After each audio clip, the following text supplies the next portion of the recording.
atau jersey adalah hal yang tak boleh dilupakan dalam permainan sepak bola. Tanpa jersey, membedakan mana lawan mana kawan seperti mencari jarum di tumpukan jerami. Namun begitu, saat sepak bola modern pertama kali berkembang dan dimainkan, urusan jersey tak perlu dikhawatirkan. Ketika pemuda-pemuda dari berbagai sekolah dan universitas di Inggris melakukan permainan yang kini disebut sepak bola itu, tidak ada aturan soal jersey. Meskipun kala itu sudah terbentuk klub-klub lokal di Britania Raya, salah satunya Sheffield FC yang terbentuk tahun 1857 dan menjadi klub sepak bola tertua di dunia. Selain itu muncul klub-klub lain seperti Hallam dan Notts County. Namun belum ada aturan-aturan mengenai jersey kala itu. Yang ada hanya aturan yang dibikin Universitas Cambridge tahun 1848. Itu pun sudah hilang. Yang tersisa hanya semacam duplikasinya. Duplikasi seperangkat aturan itu tersimpan rapi di sekolah Shrewsbury sejak 1856. Kalau begitu, bagaimana jersey yang dipakai para pemain kala itu? Mari kita membahasnya tanpa terburu-buru dan dibikin santai aja. Benar, di tahun 1800-an para pemain sepak bola belum memakai jersey. Karena kala itu klub masih belum mampu menyediakan seragam. Para pemain dibebaskan memakai baju, celana, perlengkapan atau apapun yang mereka punya ketika bertanding. Lalu apa yang membedakan satu tim dengan tim lainnya? Atribut. Ya, hanya atribut seperti gesper yang sama, syal yang berwarna sama, sampai topi yang memiliki warna senada. Soal ini kita bisa ambil contoh Sheffield FC itu sendiri. Klub pertama di dunia itu mengizinkan semua pemainnya memakai apa saja yang mereka punya. Asal gak mencuri, pokoknya dibolehkan. Namun ada satu atribut yang wajib dipakai, flanel merah dan biru tua. Baru ketika 1863 para pemain terkemuka akhirnya membentuk asosiasi sepak bola di Inggris. Usai pembentukan tersebut, dibuatlah aturan-aturan sepak bola yang mengikat. Aturan tersebut diilhami dari peraturan Cambridge dan peraturan klub Sheffield yang awalnya untuk kalangan sendiri. Akhirnya, dirasa sulit membedakan pemain-pemain dari masing-masing klub, dibuatlah aturan mengenai jersey atau seragam. Persis tahun 1870, aturan seragam pun mulai muncul. Salah satu klub yang memulainya adalah Blackburn Rovers. Para pemain Rovers memakai kaos putih berhias salib Maltese biru dari sekolah Shrewsbury. Hal itu juga diikuti klub-klub di Skotlandia pada 1873. Misalnya Queen's Park FC yang memakai kemeja warna biru laut bergaris-garis. Namun pertandingan pertama dengan seragam yang berbeda terjadi di final Piala FA tahun 1872. Ketika itu Wanderers memakai kaos warna pink, hitam, dan cherries. Sementara lawannya The Royal Engineers bermain dengan kemeja merah tua dan biru tua.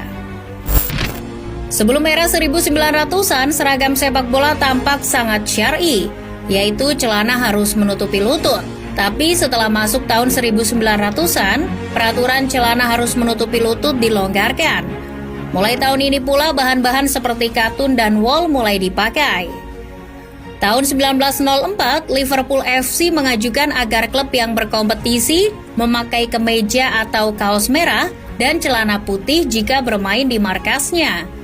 Sedangkan jika bermain sebagai tim tamu, klub mengenakan putih dan hitam dengan celana ukuran tanggung.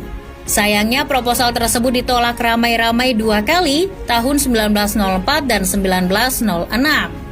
Waktu itu sangat jarang klub di Inggris yang memakai warna serasi antara kemeja dan celana. Namun klub seperti Swansea Town pernah memakai seragam serba putih. Begitu pula tim yang sekarang mulai inkonsisten, Arsenal, memakai baju ganti serba biru tua. Jenis jersey pun kala itu di bagian leher bertali, dan yang begituan populer di Inggris era 1900-an. Sementara di Skotlandia lebih populer dengan jersey berkancing di bagian atas dan model berkerah. Di Skotlandia, jersey atau kemeja bergaris-garis juga mulai populer. Selain Queen's Park, ada East Stirlingshire hingga Celtic. Pada periode ini juga muncul alternatif desain jersey lain seperti yang dikenakan Manchester United di final Piala FA 1909.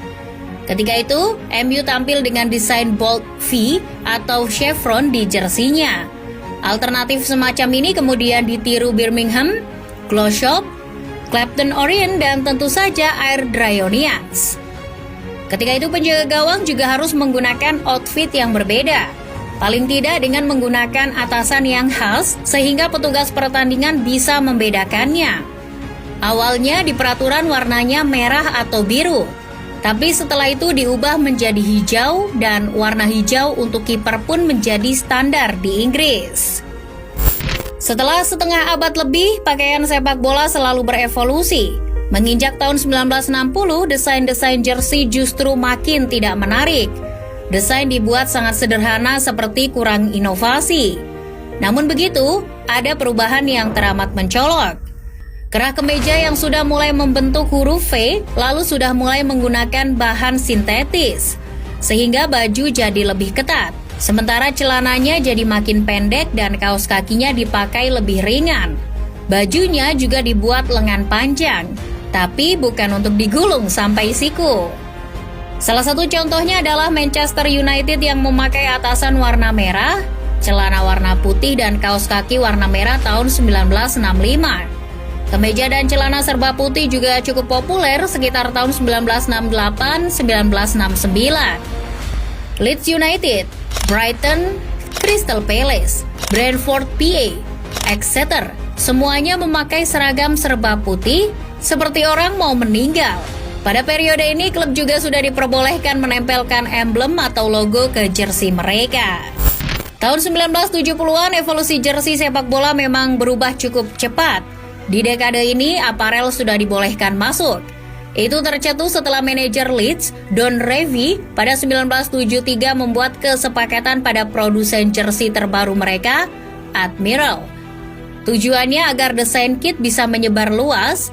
Jadi Admiral diminta membuat jersey replika sedemikian rupa yang dilindungi hak cipta dan bisa dijual di masyarakat umum. Dan Admiral boleh menempelkan logo ke jersey Leeds. Hal itu pun kemudian ditiru oleh klub-klub top Inggris. Proposal tersebut ternyata sangat menguntungkan bagi Admiral. Klub-klub seperti Manchester United, West Ham, dan Southampton pun akhirnya menggandeng Admiral sebagai produsen kit. Sukses membujuk klub-klub top, Admiral akhirnya menantang produsen lain untuk melakukan hal yang sama. Bukta, salah satu aparel yang cukup populer menerima tantangan tersebut. Tahun 1977, aparel Bukta sudah menempel di jersey Hibernian. Jika kamu tanya, bagaimana dengan Adidas? Aparel terkenal dari Jerman, yang hari ini nyaris memonopoli seluruh klub-klub Eropa, mulai menggeliat tahun 1977. Klubnya Elkan Bagot, Ipswich Town, dan Middlesbrough adalah dua klub pertama yang memasuk jersey dari Adidas, yang mana ciri khasnya 3 garis yang ikonik. Memulai tahun 1980-an, sponsor mulai diperbolehkan menaruh logo atau apapun itu di jersey pemain. Meskipun perusahaan penyiaran BBC dan ITV pernah menolak menayangkan pertandingan yang menampilkan sponsor di kaos atau jersey pemain. Lalu, pada 1983, industri penyiaran termasuk keduanya pun takluk dan tidak keberatan menayangkan pertandingan yang menampilkan sponsor di jersey. Bahan katun tradisional untuk pembuatan jersey pun mulai ditanggalkan. Para produsen mulai menggunakan bahan polyester. Selain lebih murah, polyester digunakan karena kurang menyerap air, lebih ringan, dan bisa diproses lewat proses baru sublimasi pewarnaan. Produsen-produsen kenamaan juga sudah mulai bergerak, membuat pasar Ambro dan Bukta mulai tergusur. Produsen seperti Leacock Sportif, Patrick, Match Winner, sampai Adidas sudah mulai mengincar klub-klub besar. Kesuksesan Denmark di Piala Dunia 1986 pun justru berbuah manis pada aparel mereka, Hummel. Hummel akhirnya turut memasuk jersey klub seperti Southampton, Aston Villa, dan Coventry. Jersey makin berkembang dari masa ke masa. Tahun 1990-an jersey pemain terlihat longgar, seperti bukan ukurannya. Beberapa pemain seperti anak SD memasukkan bajunya ke dalam celana. Pemain-pemain top yang pernah mengalami fase ini antara lain Ronaldo Nazario, Zamorano dan Diego Simeone kala di Inter, dan Beppe Signori dari Lazio. Sampai menginjak tahun 2000-an, perkembangan jersey makin canggih. Tahun 2000-2001, aparel Kappa memulai desain jersey yang lebih ketat dengan mengusung konsep combat. Salah satunya Tottenham Hotspur yang di tahun 2002 bekerja sama dengan Kappa. Jersey model itu bukan hanya ketat dan lebih ramping, tapi juga elastis. Jadi ketika ditarik nggak gampang robek. Setelah diperkenalkan Kappa, aparel lain pun ikut-ikutan mengusung konsep jersey yang sama. Misalnya Diadora yang menjadi aparel AS Roma yang kala itu masih diperkuat Francesco Totti dan Hidetoshi Nakata. Setelah itu makin kesini teknologi canggih di dunia perjersian mulai digunakan. Bahan dry fit dan lycra sudah mulai digunakan para aparel atau produsen kit.